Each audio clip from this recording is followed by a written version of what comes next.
श्रीपादवल्लभगुरो वदनारविन्दम् वैराग्यदीप्ति परमोज्ज्वलमद्वितीयम् मन्दस्मितं सुमधुरं करुणार्द्रनेत्रम् संसारतापहरणं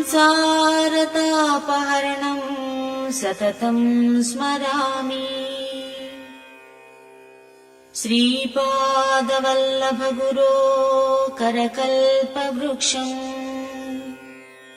भक्तेष्टदाननिरतं रिपुसंक्षयं वै संस्मरणमात्रचितिजागरणं सुभद्रम्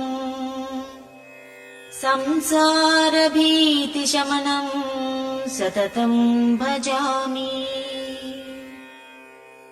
श्रीपादवल्लभगुरो परमेश्वरस्य योगीश्वरस्य शिवशक्तिसमन्वितस्य श्रीपर्वतस्य शिखरं खलु सन्निविष्टम् त्रैलोक्यपावनपदाब्जमहं नमामि।